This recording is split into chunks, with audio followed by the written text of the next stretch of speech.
Así que vemos que la sanidad no se otorga porque sí. Y es importante eso cuando nosotros estamos pensando en sanidad, o estamos esperando sanidad, o estamos orando por otras personas por sanidad, ministrando sanidad, ¿no? No tenemos que estar convenciendo a Dios, no tenemos que estar buscando la manera de sacarle un milagro. ¿Por qué? Porque hay una manera sola en la que puede perdonar pecados y hay una manera sola en la que puede sanar. ¿En base a qué? En base a la provisión que está hecha en la cruz. ¿Y cómo nos hacemos participantes de esa provisión que está hecha en la cruz? Sola y exclusivamente a través de la fe. Sola y exclusivamente a través de la fe. Por eso al principio decíamos, ¿no? La obra de Cristo nos da autoridad legal para la sanidad. Porque cuando Él realizó el pago, ya está saldada la cuenta, ya está saldada la deuda.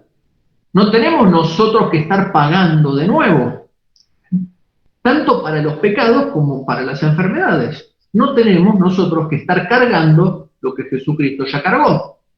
Pero ¿cómo nos deshacemos de esa carga? A través de la fe. Así que vemos que la sanidad no se otorga y nunca se otorgó porque sí, sino por la provisión que efectuó Jesucristo. Salvación y sanidad se ofrecía a todos los que creyeran en Él, quien es el pago por el pecado.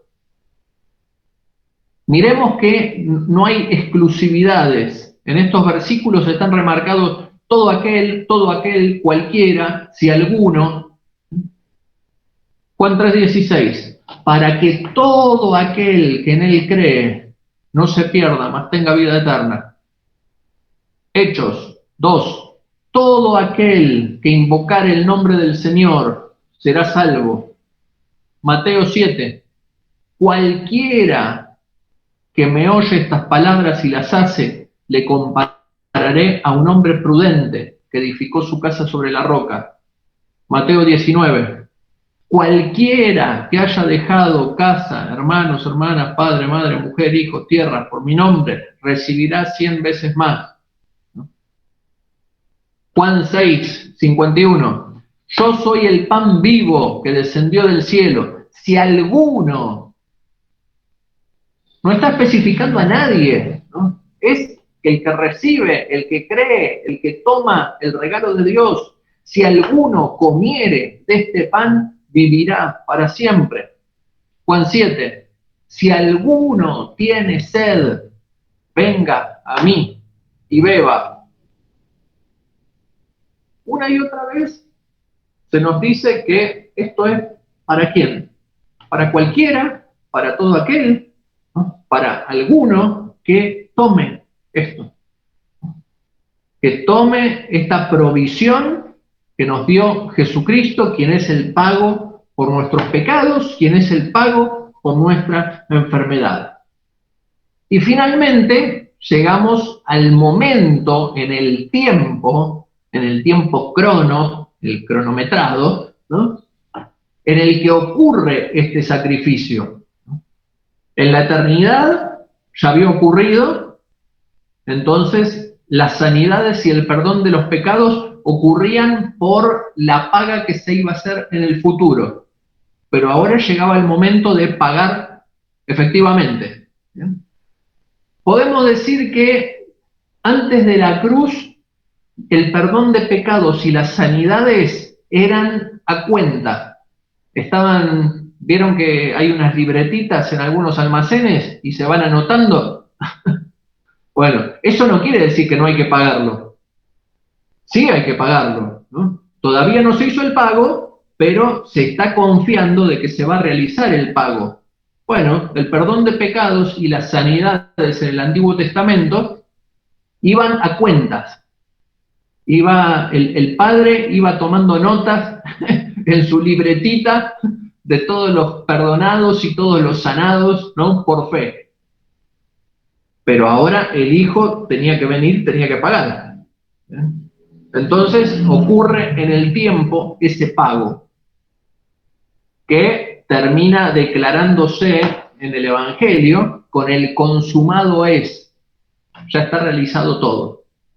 Consumado es, ¿no? Consumado es anuncia la realización de la obra expiatoria, de una vez y para siempre, por todos los pecados y por todas las enfermedades y por todas las opresiones del pasado, que se perdonaron, que se liberaron y que se sanaron, aún las que hizo Jesús, ¿no? Jesús no sanó por ser Dios, ¿no? Sino que sanó en base a su pago, al pago que iba a hacer en el futuro, como después lo hicieron los apóstoles, ¿no? No sanó por ser Dios, por ser más que cualquiera de nosotros, ¿no? De hecho, después Pedro y Pablo van a hacer lo mismo que hizo Jesús. ¿Por qué? Porque se autolimitó, ¿no? Y todo lo que hizo, lo hizo como hombre. Y sanó y liberó en base al pago que iba a estar haciendo en la cruz. Así que el consumado es la anunciación de que se realizó la obra expiatoria. De una vez y para siempre. Lo que pasó en el pasado quedó pagado y lo que iba a ocurrir en el futuro ya estaba pagado. Veamos la explicación de la expiación. En Colosenses capítulo 2 nos explica de una manera magistral Pablo lo que ocurrió en la cruz. Dice, a vosotros, estando muertos en pecados y en la incircuncisión de vuestra carne, os dio vida juntamente con él. Vamos despacio. Estando muertos en pecados y en la incircuncisión de vuestra carne, les dio vida juntamente con él, ¿no? Jesucristo nos da vida cuando estábamos en pecado por creer en él, perdonándonos todos los pecados y anulando el acta de los decretos que había contra nosotros. Acá estamos hablando de términos legales. Por eso comenzamos haciendo esta afirmación. La obra de Cristo nos da autoridad legal para sanar. ¿Bien? La autoridad legal, ¿de dónde viene? Que en la cruz fue anulada el acta de los decretos que había en contra de nosotros. Había un acta de decretos contra nosotros. ¿Por qué? Por los pecados que habíamos cometido, ¿no? Por vivir apartados de Dios. En la cruz se anula el acta de los decretos que había contra nosotros, que nos era contraria. ¿Cómo se anuló? La quitó de en medio, clavándola en la cruz.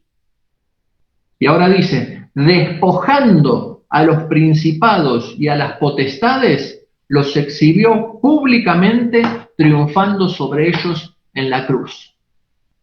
¿Qué hizo Jesucristo? La potestad, el poder que tenía el enemigo, que le había sido dado por Adán. Recuerdan que Adán estaba bajo Dios, bajo el señorío de Dios, y tenía la autoridad que Dios le daba, pero pierde esa autoridad al desobedecer y se pone bajo el señorío del diablo. Entonces el diablo tomó autoridad sobre la tierra. ¿Por qué? Porque la tierra le había sido dado al hombre y ahora el hombre está obedeciendo a Satanás. Terminó eligiendo por desobedecer a Dios y por elegir a Satanás. Entonces el poder, la potestad en Edén, termina el hombre dándosela al enemigo. Y esto fue hasta Jesucristo. ¿Qué hizo Jesucristo? Jesucristo recuperó ese poder que le había sido quitada a la humanidad. Por eso dice, despojando a los principados y a las potestades, los exhibió públicamente, triunfando sobre ellos en la cruz.